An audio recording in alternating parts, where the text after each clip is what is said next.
Welcome everybody to 52 Living Ideas. I am delighted and honored to have my friend back, Yasuhiko Kimura. And today we're going to be talking about paths to self-realization.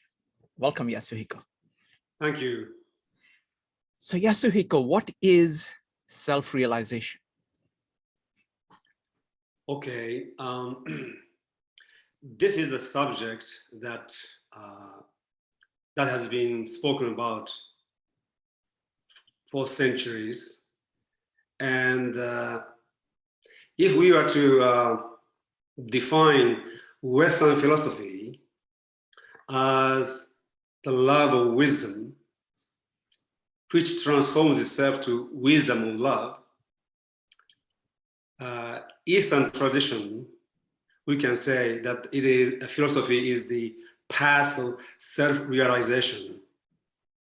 And primarily, I spoke from the Eastern perspective, and later on we can talk about this subject from Western perspective. But in the Eastern tradition, we have three kinds of self-realization. Sometimes these three kinds of self-realizations are only indicated, and the very few actually masters have articulated those three. And today, in light of 21st century knowledge we have, I would like to articulate those three kinds, the three stages of self-realization. In the process, the concept of self-realization will be defined, at least distinguished. So three kinds of self-realization, therefore there are three kinds of selves, you can say. The first kind and first stage is the realization of the unique self that you are, as distinct from false self.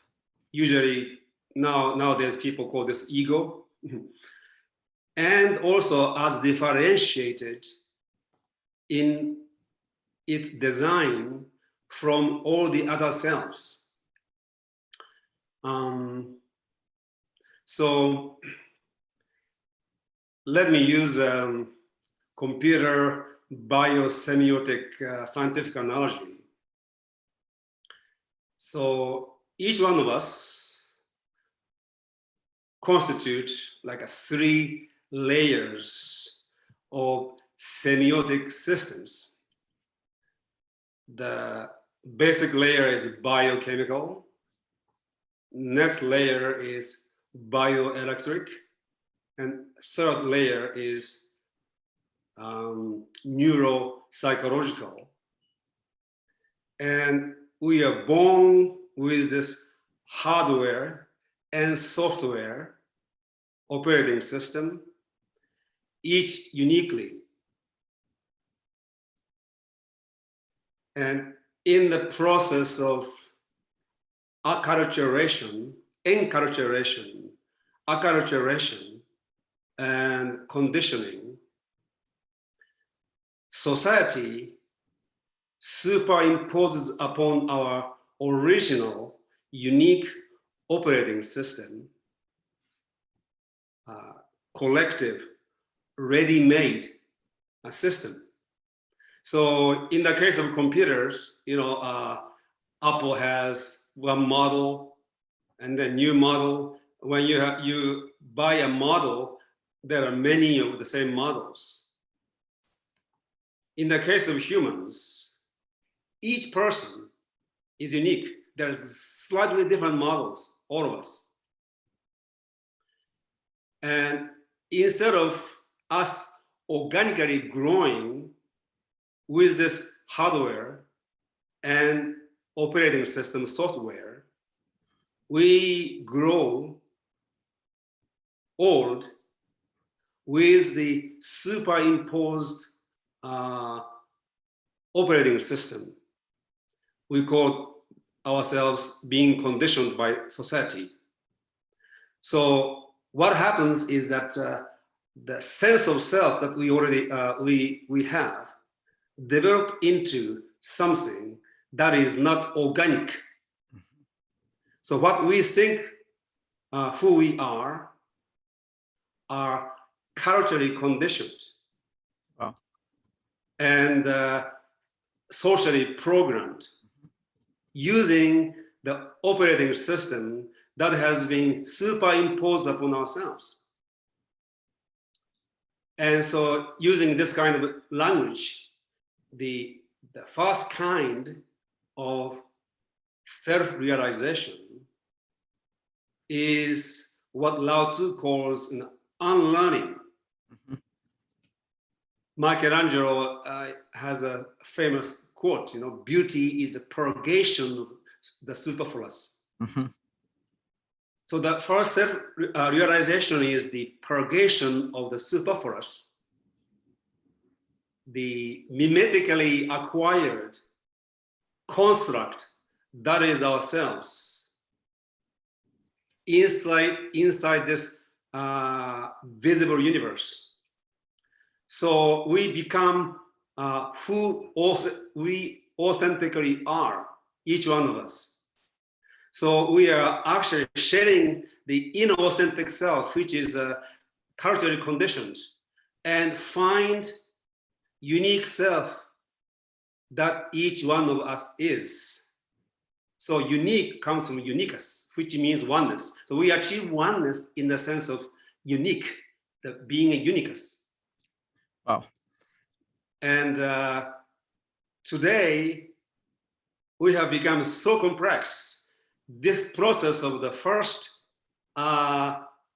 self-realization has become more difficult than in the past. So once we purgate, go through the purgation of the superfluous, inauthentic, conditioned, programmed, mimetically acquired self, and begin to unfold our authentic self, we discover and realize our unique self, which has never been in existence in the whole history of humanity, and in fact, in the whole history of the universe. It will never be repeated again. Mm-hmm.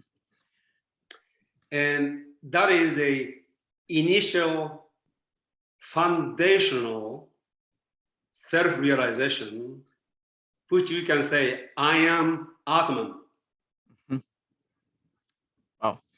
Let me pause a little bit on this and kind of put it in my own words. Like immediately after we are born, the society around us is basically putting all of this stuff in us, which is actually not us. It is being fed into us. And we're actually acquiring this very early in life, where we do not have the conceptual ability to make choices. We are very limited, and we are taking it all in in an imitative way. We're basically imitating everybody around us, and we take that in. And the society, as the modern societies progress, the amount of this stuff that gets put in us is humongous. And these are not inert things that kind of sit there. These are all habits, ways of functioning, emotions, so they're active things which are actually completely camouflaging what you actually are. Yes. And the first step is negation. It is to subtract.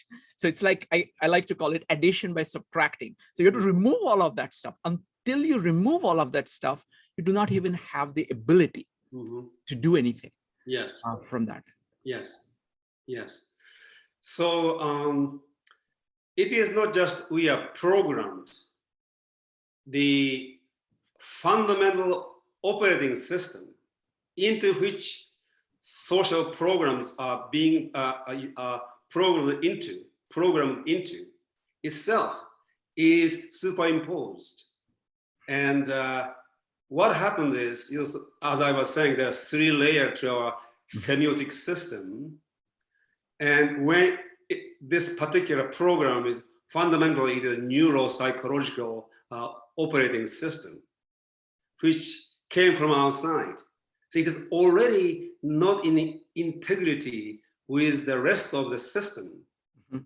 So your consciousness, you as a whole being, you as a whole consciousness, there's already out of integrity element, disharmonious, and fragmentation takes place right there. And there's an innate suffering in being fragmented. Yes. And I use this metaphor sometimes. In Japan, we have something called bonsai. Mm-hmm. And so there's a tree, and they cut, and then become a tiny, very contorted version of natural tree. And then they actually appreciate the contortion as beauty. And our society is like that, and our educational system is like that. When we are born as a natural tree, like growing in Amazon rainforest, no, they will put in your pot and begin to cut according to the value system, the sense of beauty that the particular culture has. Yeah, I mean, I want to give you one more example, which is actually very scary. But it actually, in some ways, it seems to be very macabre. Mm-hmm. But I think what society does to our souls is not actually that much better. There used to be a group of people in France called Comprachicos. Mm-hmm. What they did was that they took children very young, and they put them in all kinds of restrictive things so that they would become these distorted creatures. Yes. And to be used in circus. Yes. And that is exactly what is being done. Yes. At a psychological level, so people can't see it actually as clearly. Yes. So that are dramatic examples and analogies. But so how can we achieve this initial stage of self-realization, which is the realization of the unique self? We are not only programmed, but also the operating system that we use has been superimposed upon us. And so ancient and contemporary spiritual practices is a path initially for this purpose. And many people today, they go to psychologists and psychotherapists. Unfortunately, therapists themselves are actually conditioned, programmed, and not aware of the programming themselves. It's very rare to find a psychologist. I have few friends who are actually awake. And so if you are going to see a psychologist, you want to make sure that they are awake, psychologists. Mm-hmm. Anyway, so I have this model called self continuum, self with capital S and slash self with small s, continuum. So when we begin to meditate, there's an observer and observed. And oftentimes this observed is basically a projected self, which we call self. So when you see yourself as a self continuum, and self with small s is being observed, you begin to kind of make a distinction between the larger self and smaller self. And smaller self is not just one personality, it is a society of personalities and constellation of floating identities. There are multiple personality, small self, you begin to observe. These are conditioned selves. It is not a self, it is selves. And this observer is always one. So when you begin to meditate, it is good to kind of move into this with this notion of self continuum, and the self with a large capital S, you, is observing small s's in many different situations. You can see this small s takes on different personalities. Depending on the situations and depending on whom he or she is talking or relating to. And this self is small self is largely conditioned and programmed. And this pure observer that is observing is not conditioned. That is organically part of this being, this consciousness that came into existence. That's number one. And number two, second, so when we begin to make this distinction, the small sounds, and you become an observer, a second step that you take is you realize that these sounds use your mind and ask questions and do many different mental activities inside a particular paradigm. And what they do is based on fundamental assumptions or beliefs that they have acquired. The fundamental difference between your organic operating system, mental operating system, and superimposed operating system is this. Superimposed operating system works on the basis of believing. There's already set of beliefs embedded, and it functions on the basis of believing. And your organic operating system asks questions and reach an answer through its own thinking. It may use, of course, it uses language, which is a program, but it asks questions different from the kind of questions that superimposed operating system asks. And the kind of questions that original operating system asks, the superimposed operating system with all kinds of programming, languages, knowledge cannot answer. Zen koan is designed for this purpose. You cannot answer with the existing operating system that has been superimposed upon your mind, your neuropsychological semiotic system. And when you go back, way back into your childhood, before 5 years old, you used to ask all kinds of questions. And those questions were suppressed by society, and society, the educational system, monopolizes the kind of question they ask you, and then they monopolize the way to solve it, and then they monopolize the answer. And those people who are more monopolized are considered to be smart.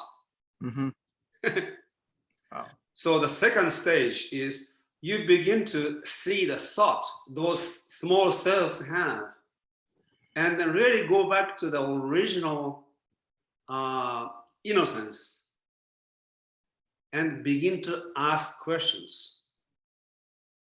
And this is so important. When people come to my courses, originally I ask them questions because they don't know how to ask those questions. But the more they progress, they begin to ask questions on their own. And I don't need to give them answers. They're smart people. They answer for themselves. And some questions you'll never answer. That's the fun questions that you can ask. But anyway, this kind of questions only come into existence when we begin to free ourselves from the original conditioning and begin to purgate, begin the process of purgation of the superfluous or superimposed, and begin to think for the first time. That's what Martin Heidegger discovered in the early 20th century. He says, in this most thought-provoking time, what is the most thought-provoking is that we are not thinking. And I think his philosophy is fundamentally designed or intended to really provoke thinking for people. He is a philosopher who asks questions and asked questions all his life. And he invites people to ask the same question together. And so he was what he called thinking is meditative thinking. Meditative thinking, which is different from conceptual constructive thinking. So in this self continuum mode, you begin to see the thought that small selves have and begin to think, ask questions and think. And to me, that is what Krishnamurti called awakening of intelligence. Intelligence is the aptitude for asking questions. And until you begin to ask your original questions, your intelligence is asleep. It is different kind of intelligence from an IQ test or the school exam test. Once we begin to ask your original questions and begin to really think for the first time, then you can actually use the programs that have been programmed into the superimposed operating system in your own way. They are compatible. Some programs you just discard completely, but some program you can use and you can have a new program. You learn new language, new vocabulary. Wonderful. So this is in 21st century, this is a big deal. When people talk about enlightenment or self-realization, it is usually the second one. But you see, today we must go through this process thoroughly before we can actually achieve the second stage, where self-realization, enlightenment. Wonderful. I have a question about the self continuum. Yes. So I'm going to summarize my understanding of it. Yes. And then last part is I wanted to ask you why do you call it continuum? So what you're saying is that the small self is identities that we think what we are. It's like different me's. It's like a constellation of me's, which you have essentially borrowed from other people and societies around, or made up or something. So you have these. It was really borrowed in the sense it was mimicked. Mimicked, yes, yes. And so you have that constellation. People who are not really aware are just operating based on those. So there isn't that I, which is kind of the core of your being's ability to pay attention, to be aware. So in that sense, this small self is not self-aware of itself. It is just reacting using whatever programming that they have. The bigger self is like the watcher. It's like the I, which is able to see it as a separate, actually be able to see all these identities operating as separate things. and separate itself from it. So kind of like be above it so that you can see it. So that's how I understand it. So it's, and that's really like the core. Yes. The bigger self is the core of your being, your ability of paying attention, your ability of being self-aware. Now, two things. So the self continuum, the self is a conceptual framework that we can use. And it has produced good results. And it is a good framework, but we don't need to being stuck with this particular framework. But the reason it is a continuum is because our consciousness is not digital. It is analog. And it is one consciousness. And this is what Kitaro Nishida, the Japanese philosopher, calls self-identity of absolute contradictions. So it is a self and self are distinct, but not discontinuous. So they are different, distinct. At the same time, it is the same, which will become more clear when we go into the second stage of enlightenment, self-realization. Let us go to the second. Yeah. So if we are clear about the first stage, the first kind, the realization of the unique self, which is I am Atman, the oneness as unicus, the unique, and it is the what Lao Tzu calls the unlearning, the great unlearning. In today's language, it is a deprogramming, and debunking of the operating system, and restoration of the original operating system, and reusing or programs in a new operating system. Then in the human system, it becomes organically whole with the biochemical and bioelectrical systems as well. So inherent suffering that exists when you are fragmented and conditioned disappear. You become whole, one being as you. And that's the first stage. The second stage is, so this is the I am Atman, or Nisargadatta Maharaj's I am. When you are centered in this and you begin to evolve in this, the self continuum, the self that has been aware of the small self also become aware of the larger whole, of which it is a part. So it begins to see oneness different from the kind of oneness that it has achieved being a unique self. It is the wholeness, oneness of the all. It is the infinite. The first unique self is finite. It comes into existence when you are born. It disappears when you die in the human sense of life. Life that is bi-terminal. Life that is present in the temporal. But then in the second realization, you realize the universal self, the self of the whole, the self of the one, the self of the infinite. And so you can say this is the realization, I am nirvana. And when you are, I am nirvana, the self that is realized is also no self.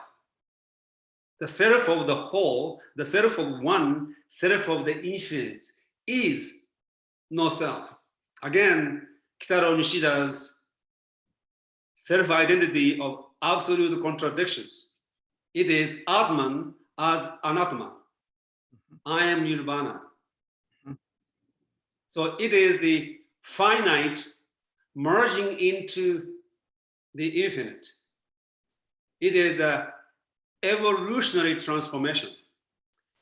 It is the part, the consciousness of the part evolved to merge into the whole, and it is transformed in the process.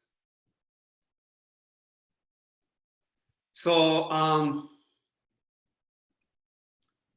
this is primarily what self-realization means in ancient traditions. When any tradition, Buddhism, Hinduism, Taoism, this is the enlightenment that they talk about. But now, so in terms of development, it is the second stage. And actually, in terms of time, sometimes the first stage, the second stage can take place before the first stage, especially today,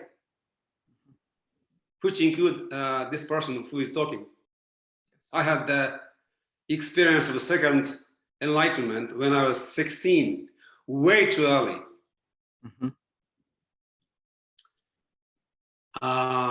Let me, can I go ahead and put, yes. I want to phrase the second level in my own words. Yeah. And I want to hear whether I'm getting what you're saying. Yes. So I can think of it in two traditions. One is the Indian tradition. Second is we've been studying Tao Te Ching, and many of us are familiar with that. So I want to put it in both those terms. So in Indian tradition, it's the Brahman, which is nature, which is everything, the universe and God, if you will. And Atman is the core of you. And the basic principle is Tad Tvam Asi, you are that. So there is an equation between you and the universe, you and nature. So instead of I said I am that, I said I am Nirvana. Yes, exactly, exactly. So that's one tradition that I see. The second tradition that I see is what we are studying in Tao Te Ching. That's where you're saying there is Tao, and a sage is focused on the Tao and is acting according to the Tao, so that the Tao expresses it within himself. So he becomes one with the Tao. So that experience of nature and you being one. That's how I understand it. Yes. So it is, self-identity of Atman with Brahman. Exactly. Yes. Exactly. Wonderful. So that's the second stage, and we'll go back to the second stage because it is the what we normally call self realization. But I just want to make sure that two things.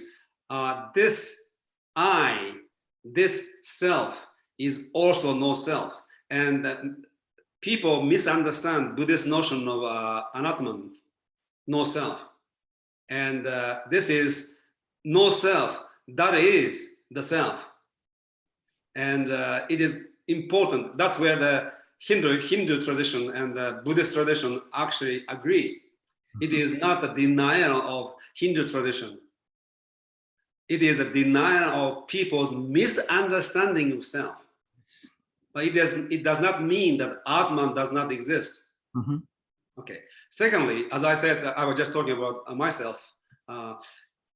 Today, especially, people, because the second realization is available, because the self is present and the whole is present, and sometimes people have that experience, but when the small self has not been organized, so to speak, in such a way that the self continuum become an authentic self continuum, unique self, and conscious self.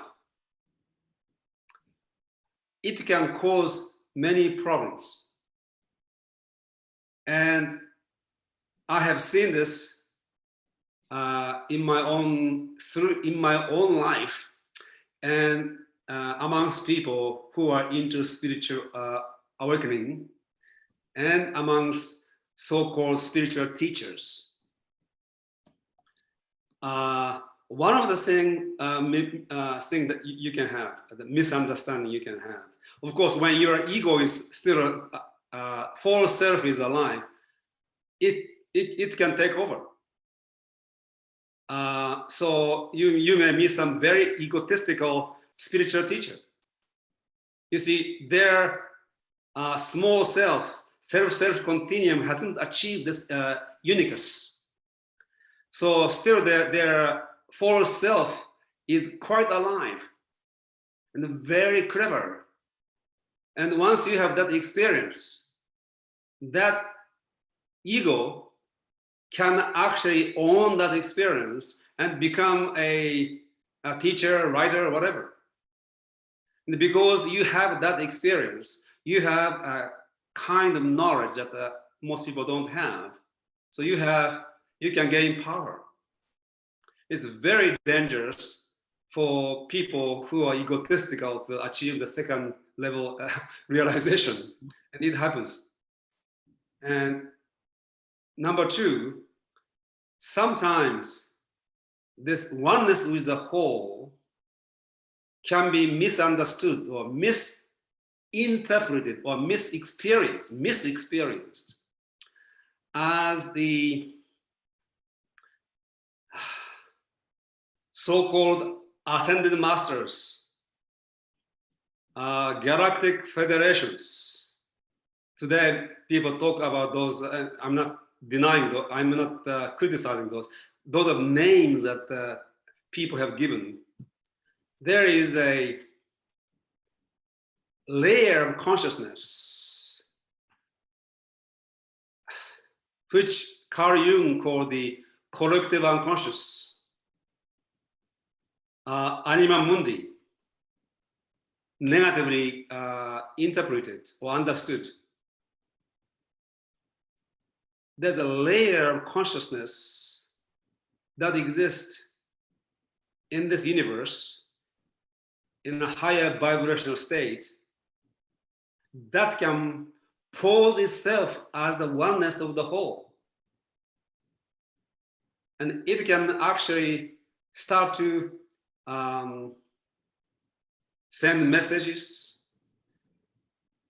and pose as a master, giving message to the medium, and start to manipulate humans from the above. I'm not saying all the ascended masters, the galactic federations are all bad people, but there are so many of those that are present. In Buddhism, in Japanese Buddhism, it calls Makyo, devil's realm. And when you are not grounded in the first enlightenment, and if you are still living in the form of illusion and delusion, that initial experience can immediately transform into this some form of mediumship, where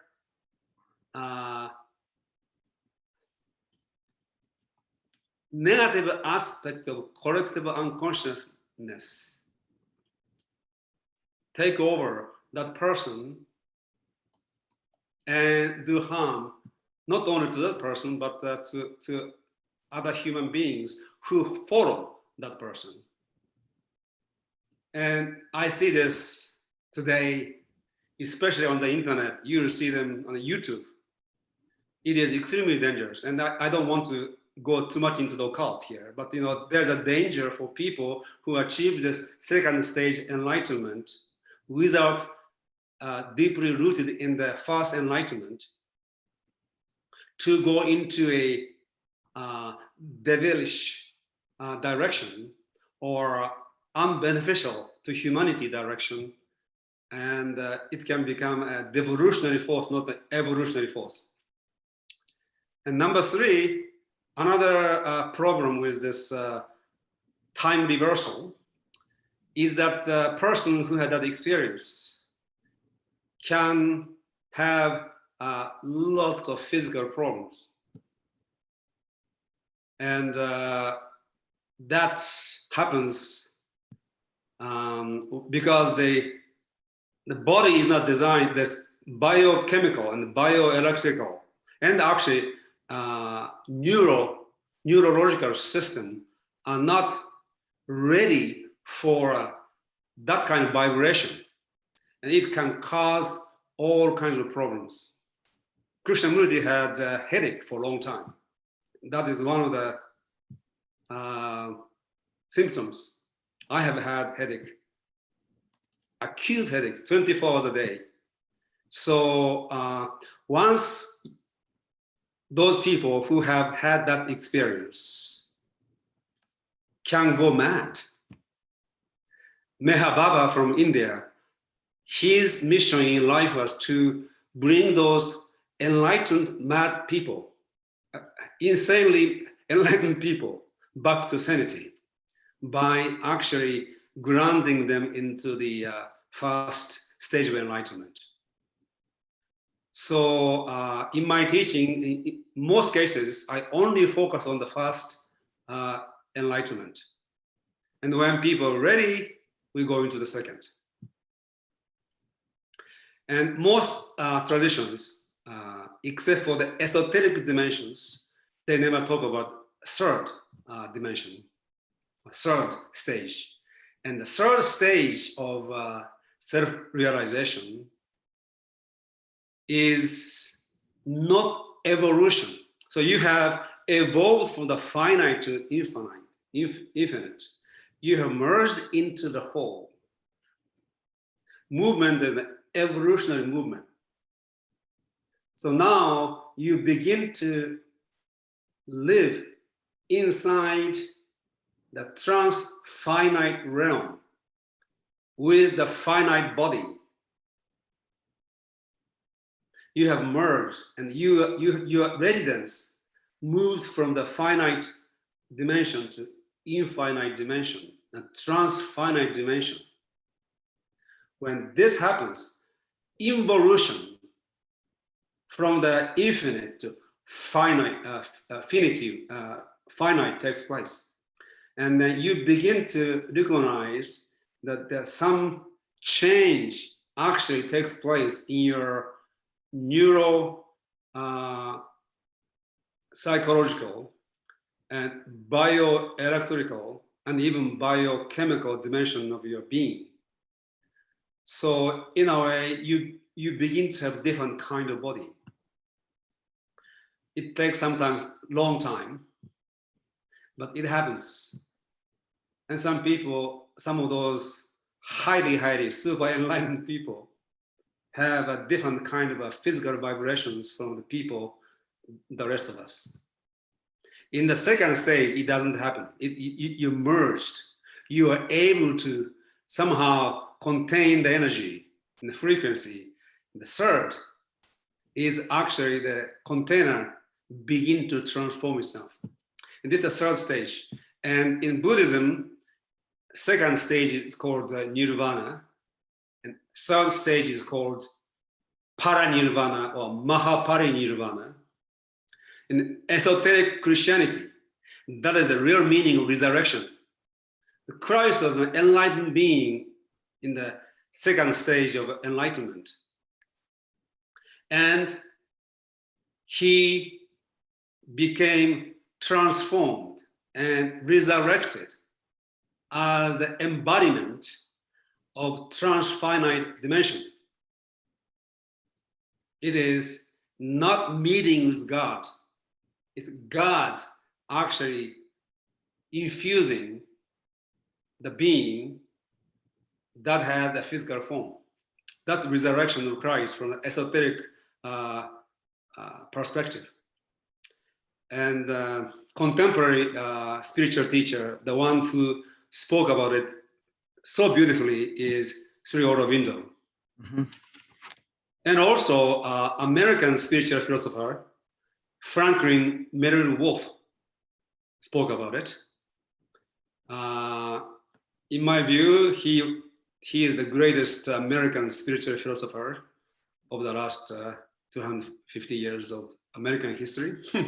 Wow. His book, Experience and Philosophy, is an excellent book to read. Anyway, so there have been, people who have achieved the third stage and spoke about it.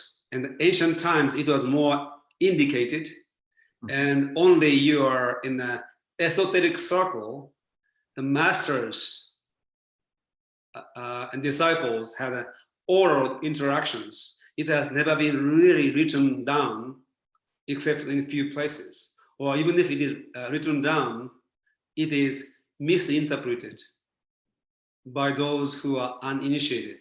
So resurrection of Christ, what are you talking about? I mean, once you're dead, you're not going to be resurrected, or it is a complete myth. No, there is a meaning to this.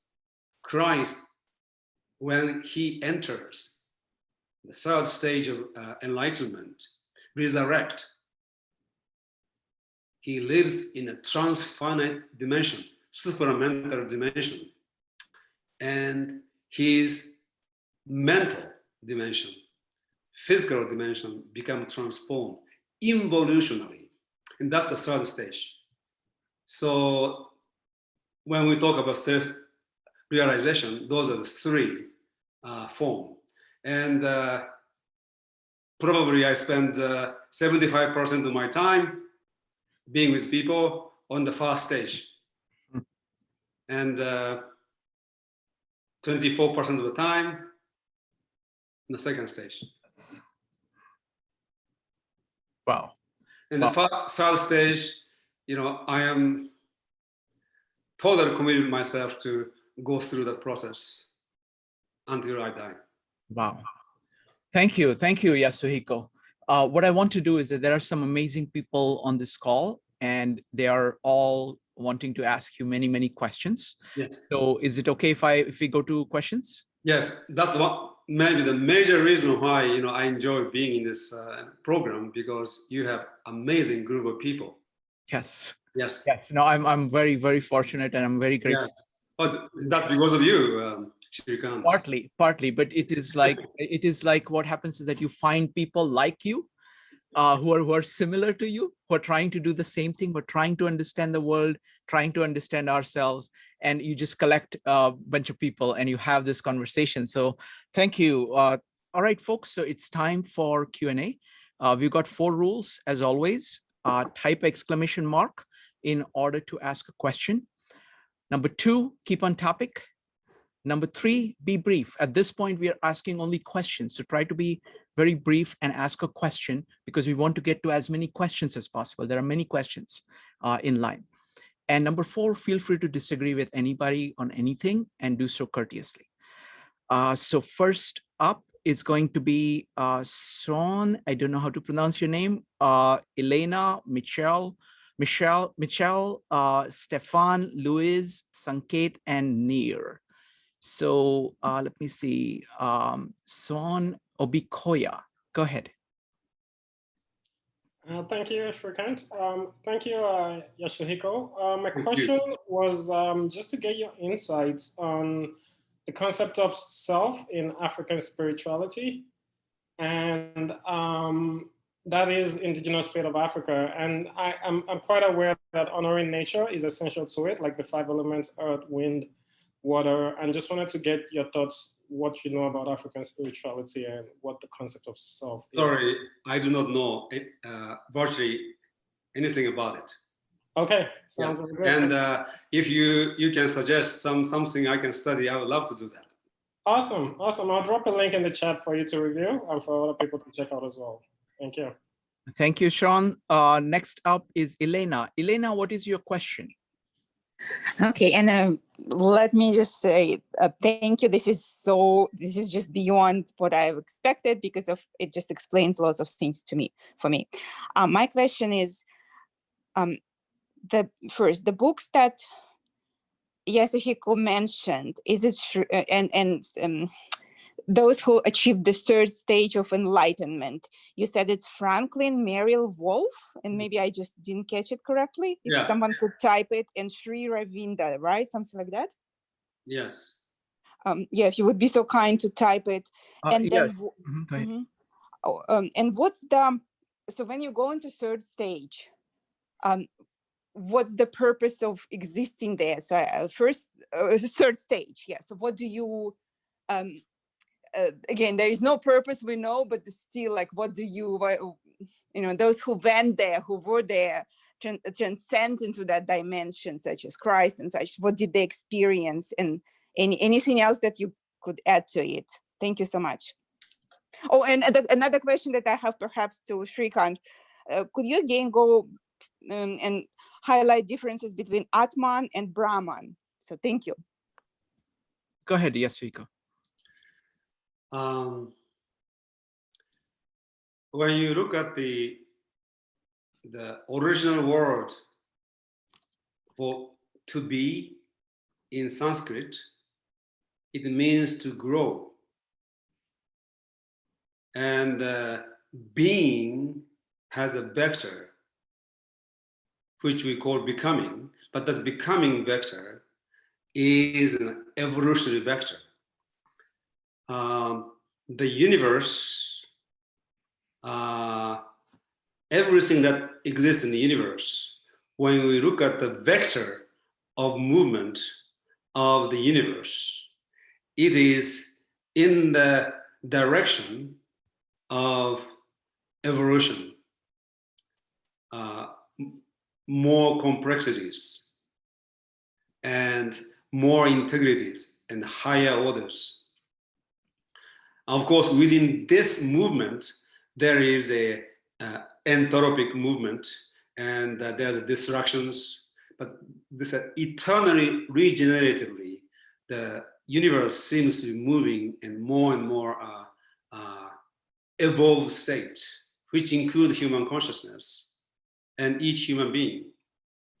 So in Buddhism, we define evolution as the open-ended process of learning.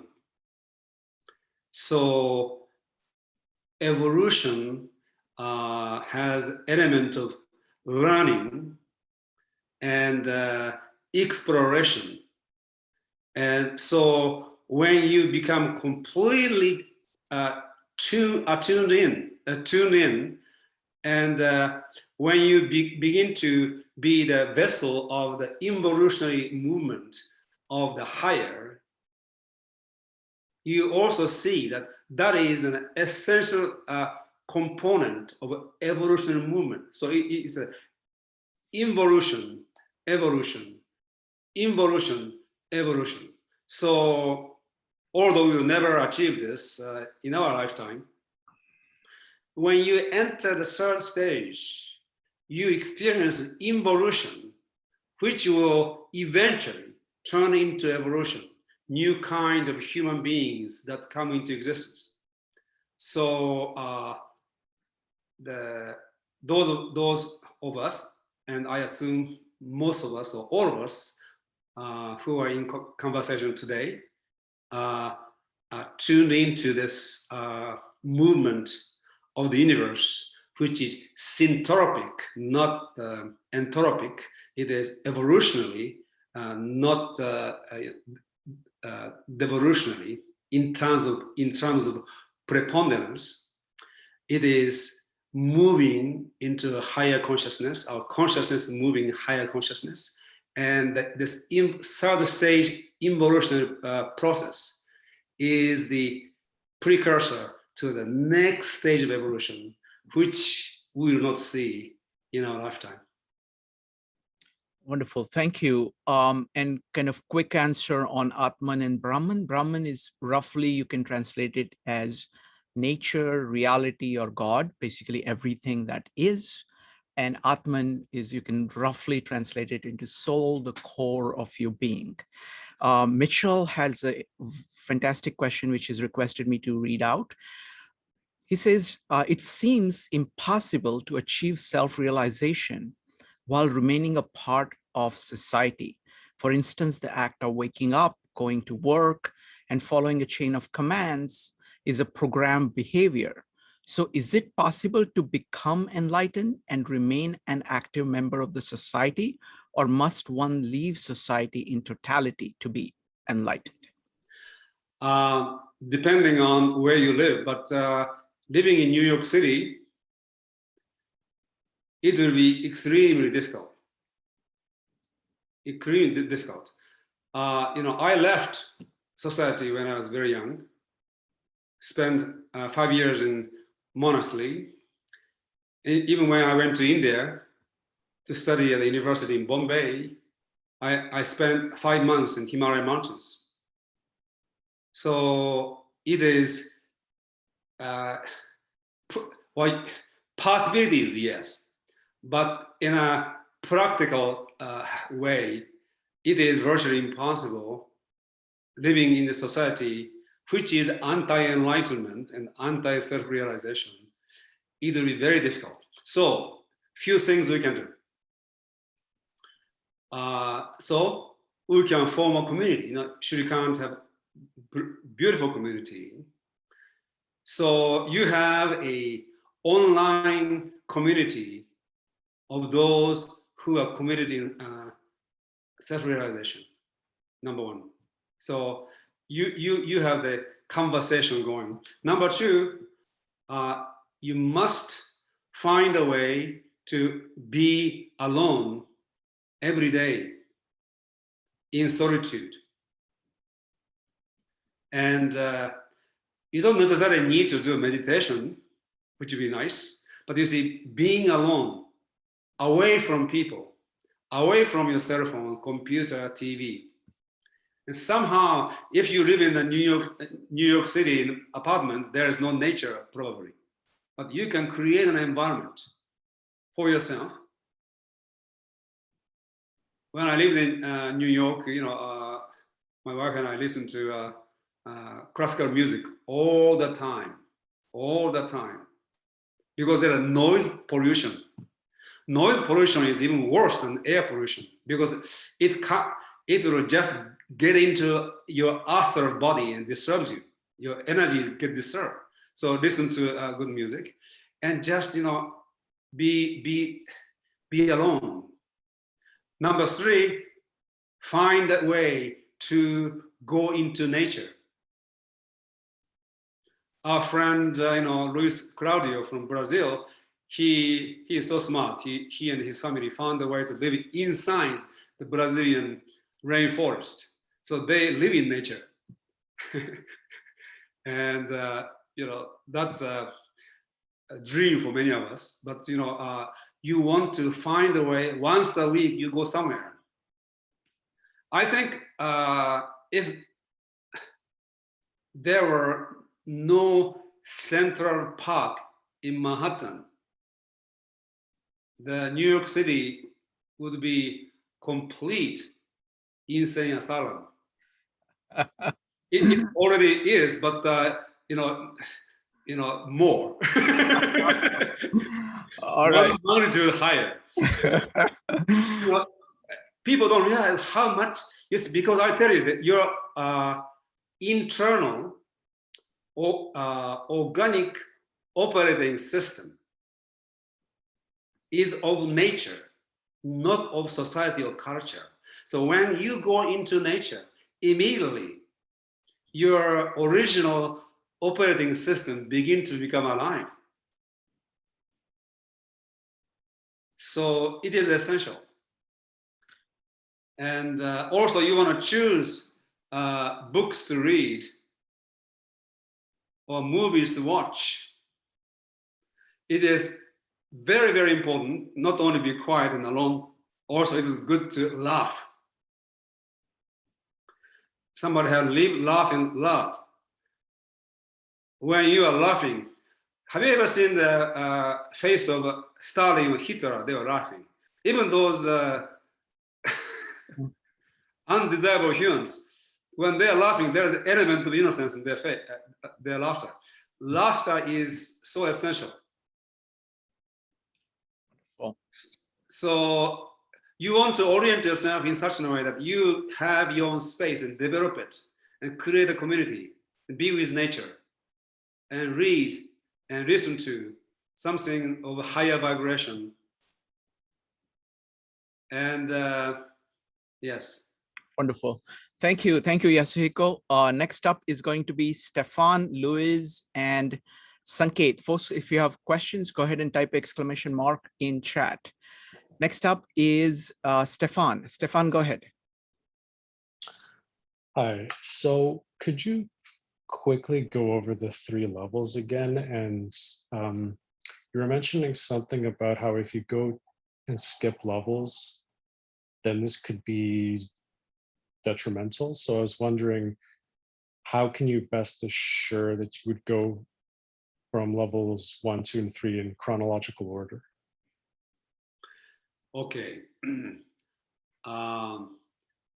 Stage 3 will not come until stage 1 and 2 are complete. So in terms of order, 3 you don't need to worry. It is the 1 and 2. And second stage, you cannot plan. You can prepare, but you cannot plan. It is a spontaneous occurrence. And the more you're prepared, the more substantial your experience would be. But you still have a set of experiences that also have the consciousness element, wisdom element. You come to know something that you would otherwise cannot know. And so you want to, from the very beginning, if we can prepare children, that's wonderful. But if you are no longer a child and seeking for this, I suggest your focus always be the stage 1, where you can continue to read and study materials written by or spoken by the people who achieve 2nd and 3rd stage enlightenment. You want to focus on the 1st stage, which actually you can do intentionally to a significant degree once you have this knowledge and distinctions. So when you meditate, you begin to differentiate small self with this observer. Then begin to really observe the self, his thinking, his behavior patterns, his reactions, emotional, just like in multiple personalities, each self has different personalities and they have different emotions and mood. It's very interesting. The more you observe, you become clear about this. You are not, as a small self, you are not one person. You are a society of persons. Some are more dominant than others. And just because you're a man doesn't mean all the personality you have a man. Some are women. So Krishnamurti's teaching is actually designed to really be able to be aware of the small self. Everything that he is teaching, as if he is repeating the same thing over and over again, but then he is inviting to a place of observation to be able to see those selves. Once you become able to see it, there are so many selves. And there are fundamental emotions that those selves have. They are all united in fear.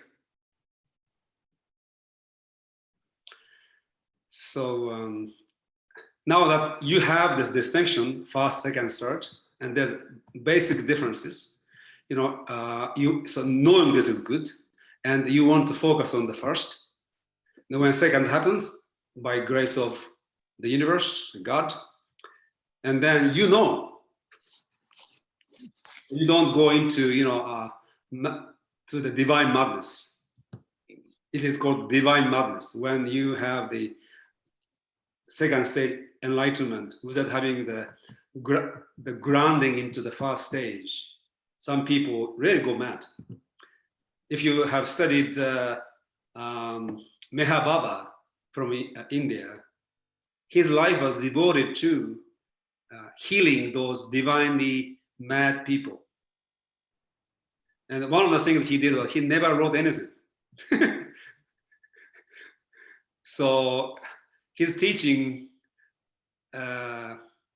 is 101, really 101.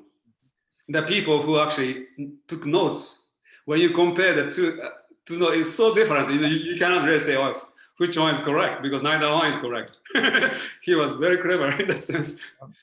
Yeah. Thank you, Yasuhiko. Next up is going to be Louis, Sanket, and Brian. Louis has problems with his internet, so he's asked me to read out his question. Yes. He asks, dear Yasuhiko, could you talk a little about why it is so important not to neglect self-realization, not only just for your own sake, but for the sake of the whole or society? Simply because of this. Just imagine a society where majority of people know who they are, as opposed to being hypnotized. We will have a much better society. So in a collective sense, the more people are awake, the better the society and culture would be. There will be less destruction, less unnecessary conflict, and there will be more people who are happy. So in a collective sense, that's number one. But more fundamentally, self-realization is a purpose for our life. We are here to self-realize. That is a fundamental purpose. And it is each of our responsibility, because each one of us is unique really unique. The uniqueness never disappears. It is a foundation of our self-realization and enlightenment. And your self-realization, because you have this element of uniqueness, is unique. And it's only you who can realize this. And that is our purpose. Very few of us, even begin to fulfill this purpose. And so God creates billions upon billions of humans. Then each one of them on a journey back to God in a very unique way. And that is the purpose. So why? Because it is why we are here. And the more realized people are, the better the collective will be. The one more thing I just want to mention, I distinguish self-realization from self-actualization. Mm-hmm. And of course, the first stage self-realization will be extremely beneficial for the self-actualization. But self-actualization is more in the sense of you actualizing your potentials. So the uniqueness of the self is self-realization, which contains your talent. You have a set of unique talents. The self-actualization is you want to actualize your inborn talent and abilities as much as possible. And that is self-actualization. And usually self-realization goes together with actualization, but not necessarily. So what you're saying is that self-realization is more fundamental. Yeah, it is fundamental. because it actually is about who you are at the core of yourself, and realizing that. Yes, yes. Wonderful. Next up is going to be Sanket, Brian, and Jyoti. Sanket. Thank you for invitation, and thank you for taking the question. I'm going to play a little devil here. Since just be short, that's all. Just keep it short. Very, very short question. Yeah, very short. Sure, he's from India, so he can't help but playing devil's advocate. They love debate. I will ask a very brief question. The question is related to this. First of all, the subject of the meetup, which is path to self-realization, and then multiple times you took the name of Krishnamurti, and his entire teaching is based on the truth is a pathless land. There is no path to self-realization. And also he also talks about there are no stages. And here, what I felt that you are making a fundamental mistake by giving people hope and ideas to pursue, which Krishnamurti completely denies. Because once people have those ideas, oh, there are 3 stages I have to complete, first, second, third, when I'll reach there, and you talk about that headache and all, and the moment people have small headache in their head, they start thinking, oh, I'm getting self-actualization. So all this knowledge, do you think this knowledge has any value to everyone who is listening here? Is it going to add any value to their journey, that as we say it? Okay. So I'll talk about. Let me just comment on one thing, Yasuhiko. Firstly, we always appreciate questions. Okay, we always appreciate questions. We always appreciate people who kind of think about things, and when they see something is not matching with their understanding, to speak up and ask the question. So thank you. Go ahead, Yasuhiko. Yeah, actually, very good question. We can take this question into many different directions, but Krishnamurti's truth is passes past, which was uttered when he was 34, giving the first and last talk to his society. This is where the Kitaro Nishida's self-identity of absolute contradiction come in. So when you talk about pastless, we immediately think there's a past full. Human being cannot think of pastless without, or no past, past and no past. That is a human binary mode of thinking. When he says pastless is the self-identity of absolute contradictions. It is not no past or past, or pastless or past, but it is something above, which can be said both ways. Number one. Number two, he was speaking as the head of this particular organization, which has been advocating a particular path to achieve divine consciousness. And he was supposed to be a Maitreya, the reincarnation Buddha, or actually the vessel for the Buddha's message for the 20th and 21st century. And he has been severely trained since the age of 13 to the age of 34. So he had taken the path, and inside the Theosophical Society that has a teaching and dogma and path. So he wanted to make sure to emphasize pathless aspect of path. Number two. Number three, as each person is unique,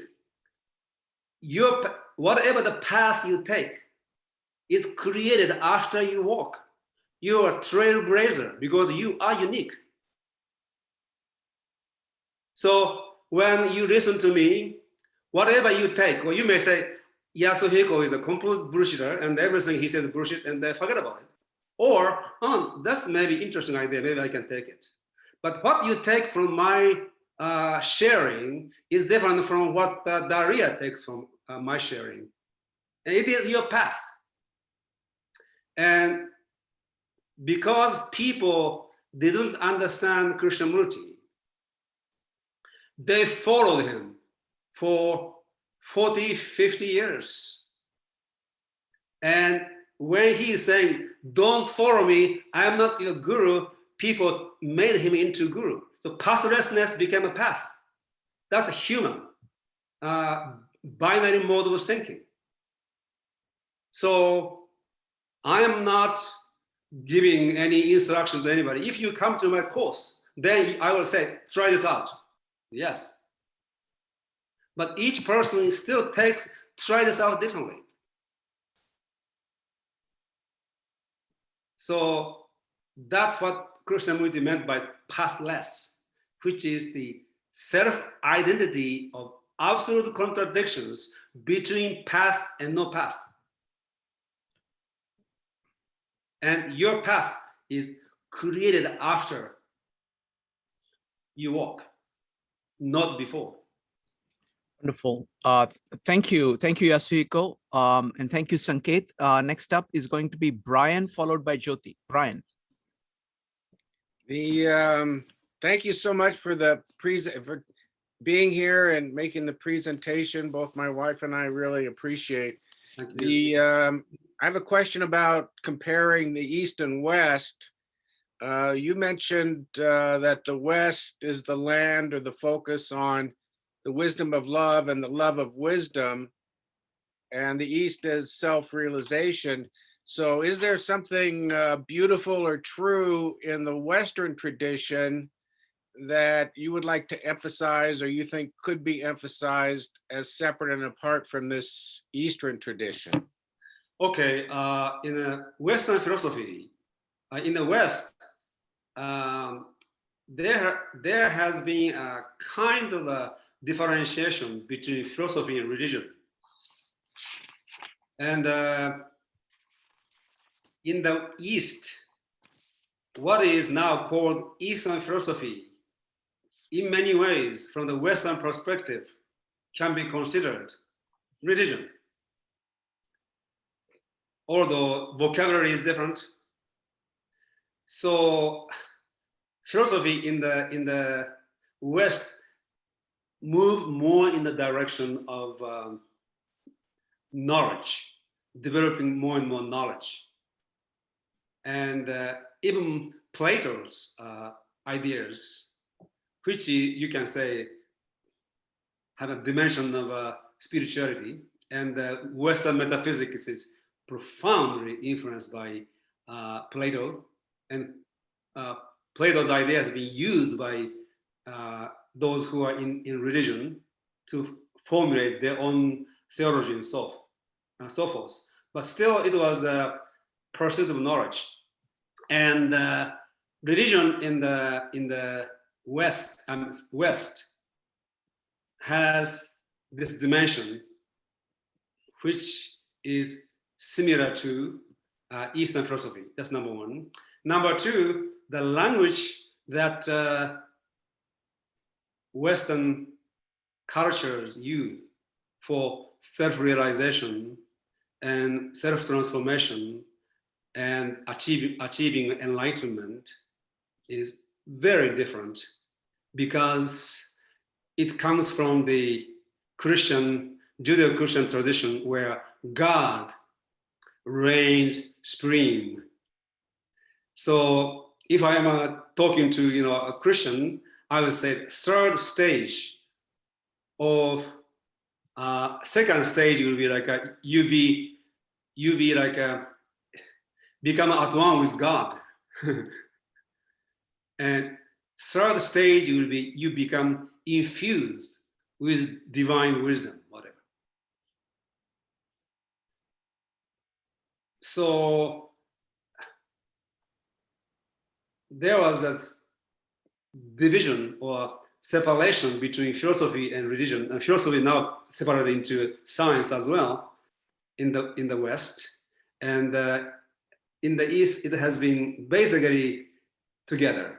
So that's maybe the fundamental difference I can see, and that's maybe the reason why the Eastern culture never developed science. Wonderful, thank you. Next up is going to be Jyoti, followed by Judith. Jyoti. Yeah, firstly, great presentation. It does make sense to me. My question is that people who do meditation, their goal is to reach the goal, to core. They want to get in touch with themselves. They want to be true to themselves and they want to be true to life, to other people. However, doing all that, firstly, you feel like you are in peace because you're, but you feel you are by yourself because the other people are not in the same bandwagon as yourself. How do you protect yourself from the deceptions of the society? Because you have forgotten in your journey to attain your core how the trickery works in the world. Okay. How do you also live? Somebody already asked that question, in two societies, one which is yours, which is honest and truthful, others which other people are there and you are no control over them. How do you have any tools that you can get from meditation to protect yourself? Okay. Thank you. Okay. Two things. Number one, one of the conditioning that we have, all of us have, is that our life is kind of confined by time, sequential time. So every day you get up at a certain time, go to your work at a certain time. It's like a time. We make appointment. We had a 5 o'clock appointment today in New York and Washington, D.C. So meditation is actually taking a vacation from time. You see, goal orientation, time orientation, this is a part of our conditioning, our life. So you want to consider time to meditate is a time for taking a vacation from time. So you may have goals to achieve enlightenment, whatever. But if you consider meditation more in that way, you have a better time meditating. It is a vacation from time. Okay, so just I wanted to share that with you. And secondly, technique. So we have two layers. One is this program, meta program, operating system, believing. And on top of this, we have beliefs. So we believe that there's God.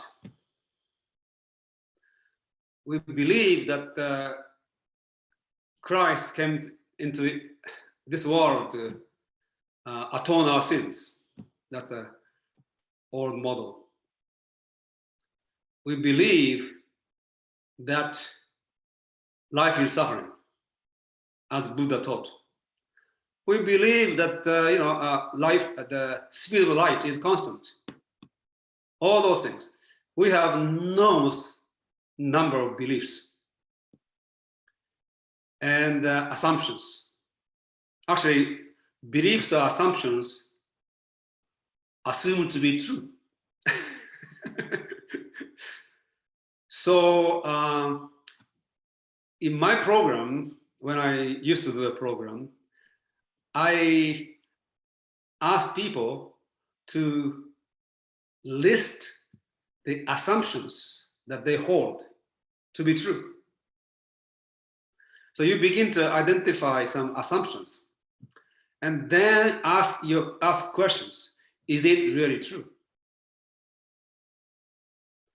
Now, so long as we are living in this meta program of believing and with set of beliefs, we don't ask this question.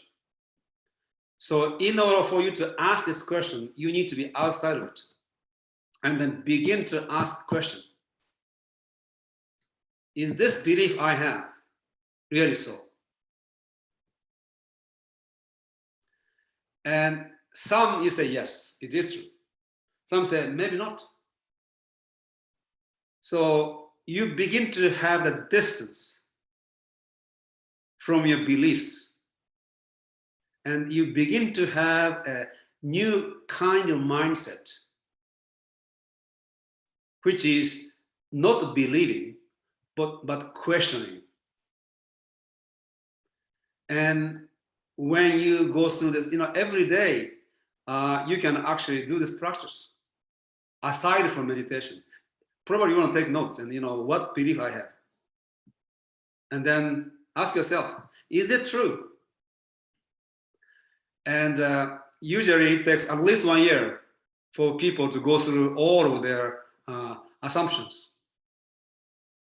My course became 3 years because it took 3 years for everybody. Wonderful. Thank you. Next up is going to be Judith, followed by Daria. Judith.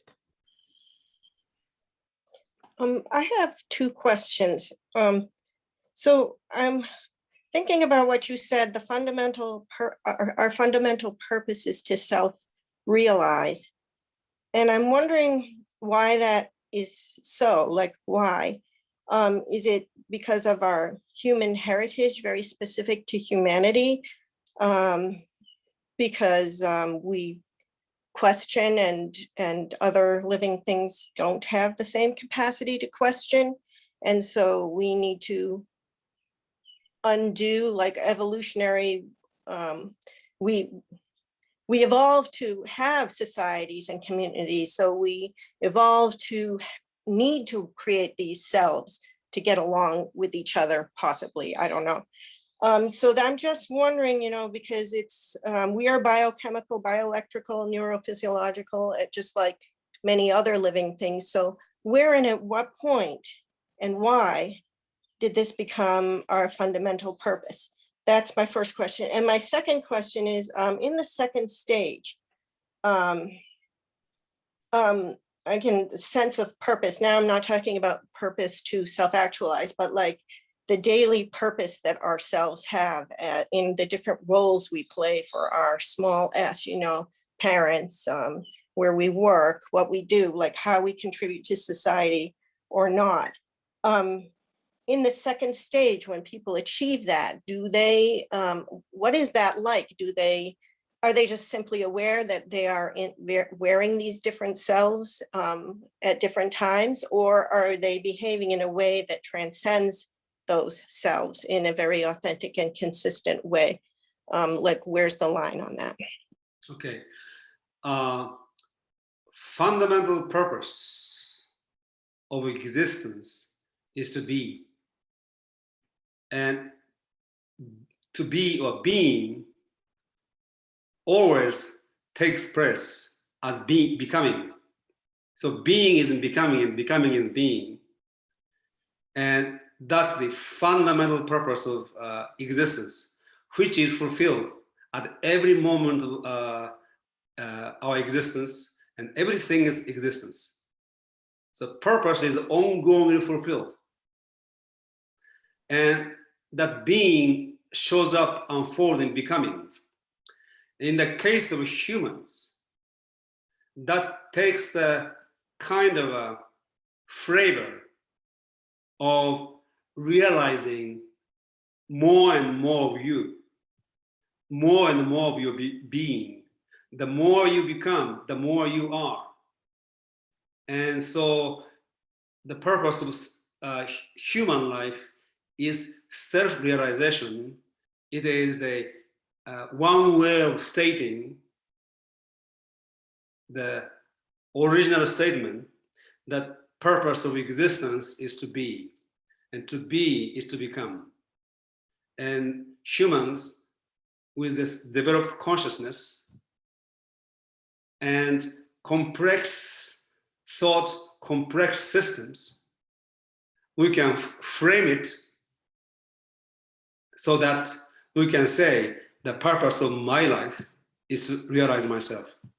But it is more of a declaration than assertion. You make it your purpose. But that declaration has a fundamental understanding.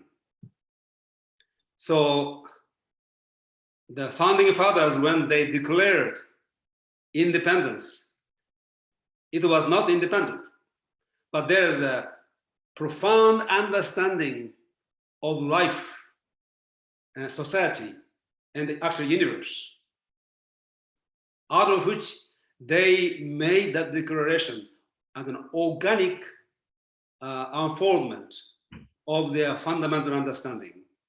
So in that sense, the purpose of human life is self-realization, is a declaration coming from the fundamental understanding that purpose of life, purpose of existence is to be. Your second question, once you achieve the second stage of self-realization, the challenge becomes what Lao Tzu describes, or what I translate as Lao Tzu describes, is staying in the fulcrum of non-action. So you are centered in the fulcrum. There's a seesaws, and then there's a point of fulcrum. So your life is this whole seesaw moving around, but your consciousness and your being is centered in that non-action. That's the meaning of non-action in the Tao Te Ching. It is not that there's no action or movement, but that you are centered in the point of non-action, so that your action is balanced. And when you meditate, you go into that state and point. And if you can extend being in that state throughout the day, you can live your life more calmly. And one thing I recognize that you become better driver. Your response is so much faster than normal. My wife can tell you, we saved ourselves from a sure accident twice because my response was faster. Wonderful. Next up is going to be Daria, followed by Mike. I have a question about the Western ideas, like with the wisdom. So I don't know if you've heard lately what's been coming out. They're finding mass graves of indigenous children. The invaders who came here put all, you know that story. So these are people that call themselves settlers and stuff. But now the knowledge is coming out, this is an invasion, there's been all this genocide and stuff. So what relevance does the continent of North America have to come to terms with the fact of what has happened here? And how does that influence self-realization, self-actualization? And those people who are ancestors or relatives of those people, what ownership or requirement do they have to look at their own history in the real lens of that history and start really understanding how to shed themselves? Because that has been, and this is a global issue. It's happened in India, it happened in Africa, like continents and countries and stuff. So how is that an important piece for both people who live in this continent and also that group of people who told themselves this story, the Smiths, the Jones, the Francois, that said they were these explorers? Can you comment on that? Okay, we can approach it from two perspectives. Yeah. Those of you who are studying Tao Te Ching with me, chapter 2 of Tao Te Ching talks about duality. When we recognize beauty, there's ugliness. When we recognize good, there's evil. And this universe, on any level of reality, is binary. So since the beginning of the universe, there have been yin and yang, positive, negative. It has been the dialectic of yin and yang, negative, positive movement throughout the whole history of the universe. And there have never been a time when there are no violence amongst people. So some Spanish and others who came here, they went against indigenous people. But then indigenous people are actually sacrificing people at the altar 2 times a day. Incas and Aztecs civilization, they were actually sacrificing different people from a different tribe 2 times a day, morning and evening. They killed so many people. So that's also violence. And then when you look at the Old Testament, enormous amount of violence that took place. It's almost like God is like a mafia, killing so many people ongoingly. So violence has been with us since the beginning. Secondly, evil has been with us since the beginning, just like good. So today, there are evil forces and good forces. There are good people and bad people. At the same time, nobody is 100% good and nobody is 100% bad. When you look within, most of the humanity is within yourself. And what is called shadows. When we do real deep digging into our own psychology, we reach collective unconscious, in which there are murderers and dictators and all of those. There's a shadow of those negativities within ourselves. So when we, by the way, taking the path of self-realization requires self-responsibility. It is your responsibility to pursue this path. When you take responsibility for yourself, what happens is that you will take responsibility to all of it, good and bad. So in one sense, you are responsible for everything that happened to the entire humanity up to this moment. You are the Spanish who murdered the indigenous people, or actually killed them on the war. You are an Aztec king who killed the different tribes twice a day. You are Hitler who killed 6 million Jews and so forth. Those are all part of us. So in one sense, we are all responsible. On the other hand, what we have done, our ancestors have done in the past, is not our responsibility. You can say the same, but I will take responsibility for my own actions in this life, being informed by what others have done in the past, and see how much we can eliminate the violence, unnecessary violence from this world, and how we can make this world better. So that's maybe my response to you. Yeah, big subject. We can talk about this all day. Thank you. Wonderful. Thank you. Next up is Mike. Mike, what's your question? My question concerns how your philosophy fits in with Krishnamurti's philosophy. In the turn of the last century, which is not that long ago, he made a tour of the United States and gave a series of lectures about his book, The Network of Thought. And he gave a kind of a discussion about, rather than individual self-realization, a Jungian collective consciousness, collective unconsciousness, and how we're all connected, and also how mimetics fits into all that, even though he didn't use any of those terms. I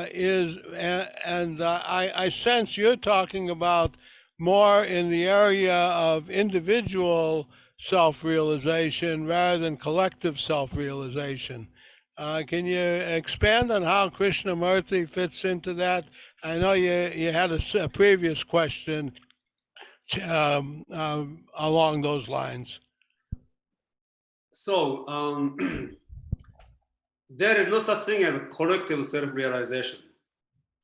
Self-realization is always, always individual.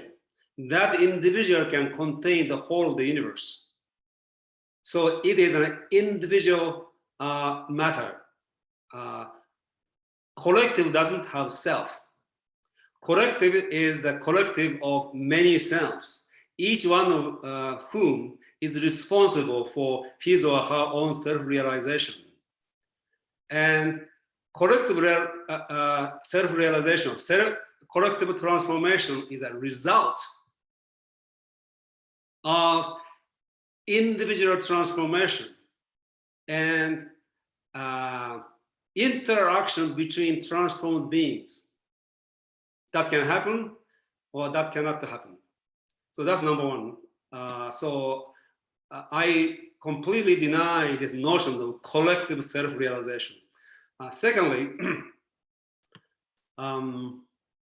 Krishnamurti, I think he died in 1983.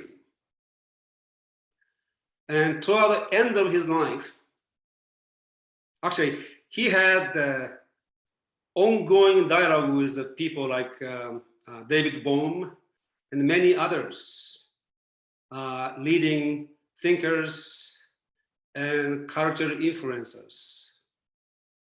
And so he got involved in a dialogue relative to collective transformation of society.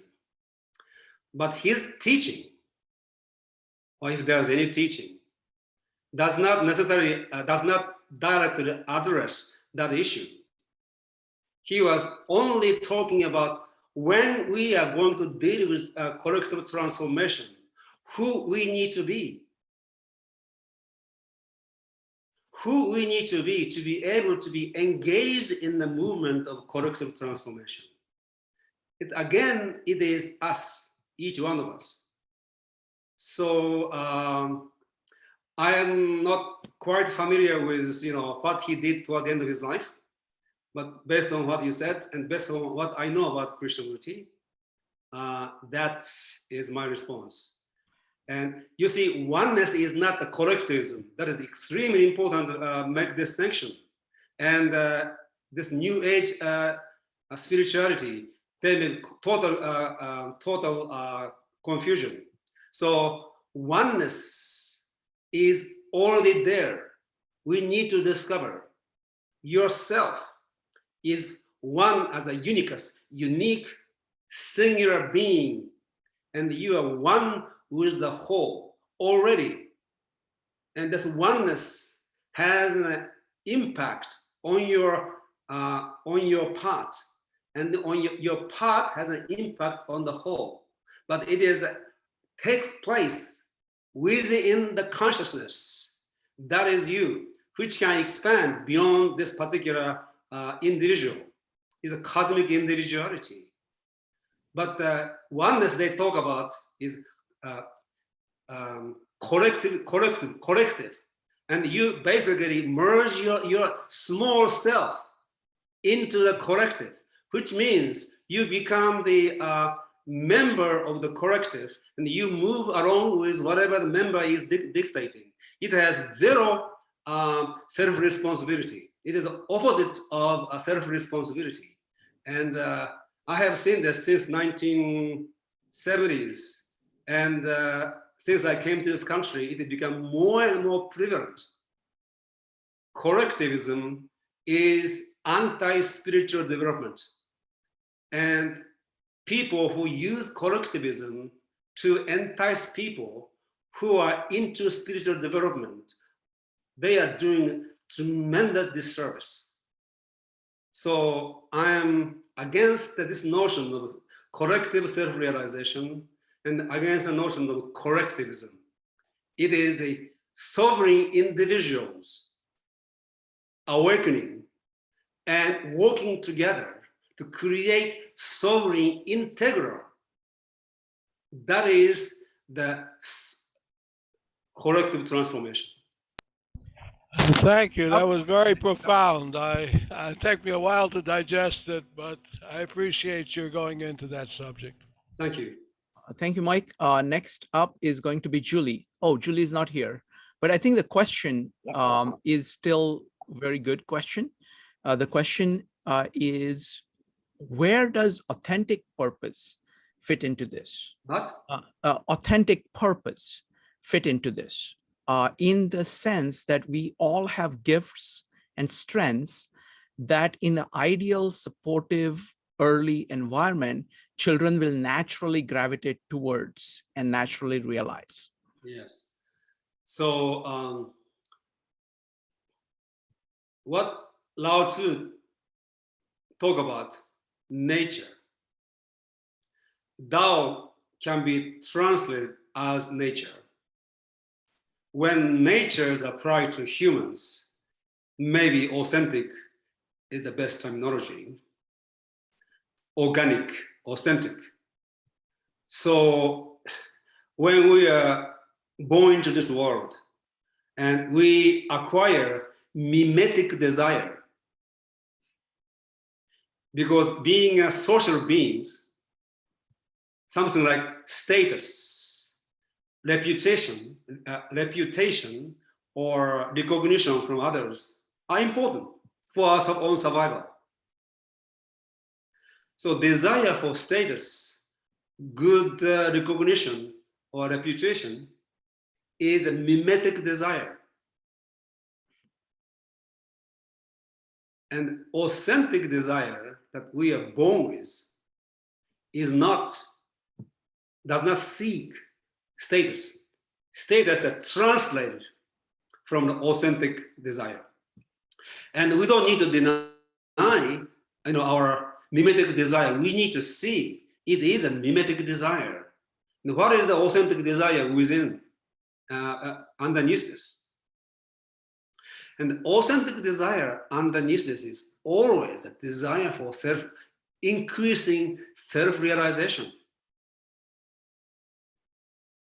And once we begin to see this authentic desire and authentic purpose, which is to realize ourselves more and more, then looking at the society and where you find yourself, you want to have a kind of a strategy to live your life the best you can so that your authentic purpose is fulfilled.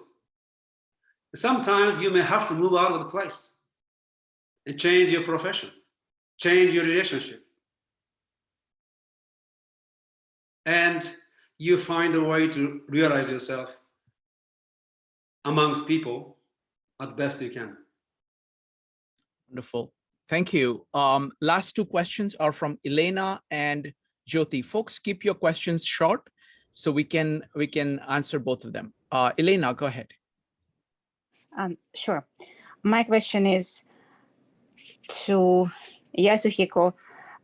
Have you experienced, and what's just a practical question, have you experienced time as a dimension, right? Like if you go into the second and third stage, that the time is entirely different. And have you experienced that? And how would you, I know the time slows down. So have you had those periods of time slowing down? And what's just generally, if you had this experience? That's my question. Thank you. When you have the second stage realization, you become at one with the eternal, the timeless. And thereby you realize that time and space within which existence exists is a cosmic scheme.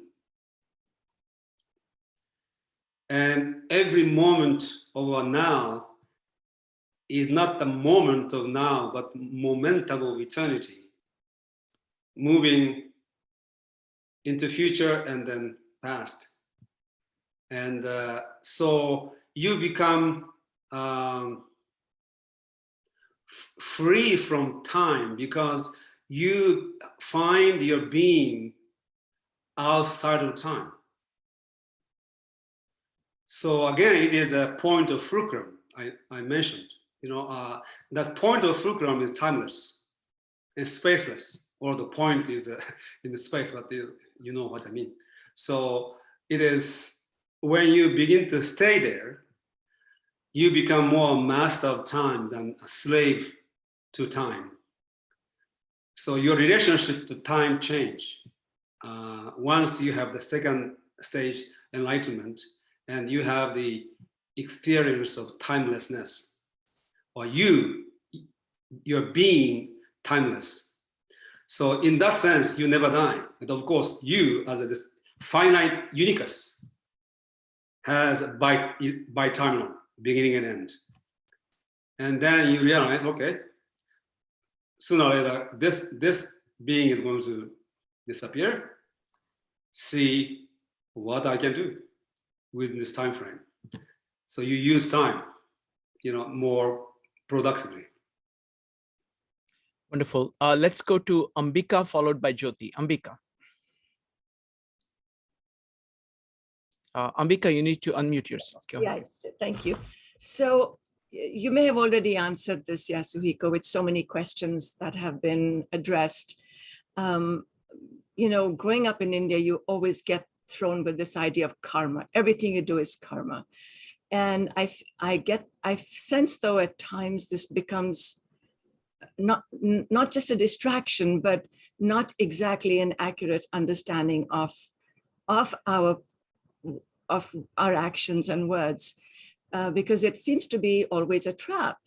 And then when I've had these discussions with people, what I get is everything you do is karma, everything that is done to you is karma. And then I think you never step out of it.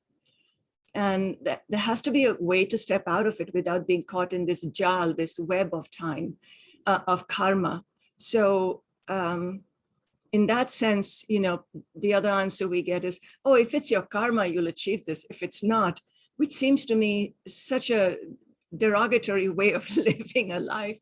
So I would like some light on this idea of being caught in karma, because I don't think everything we do necessarily is caught in that.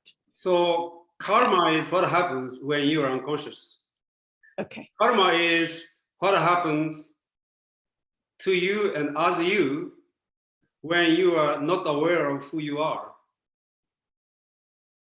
And it is seen as a series of action, reaction, action, reaction, action, reaction, action, reaction. And as a result, it starts to accumulate. But once you become present to who you are in the second state, large S self, the moment of awareness,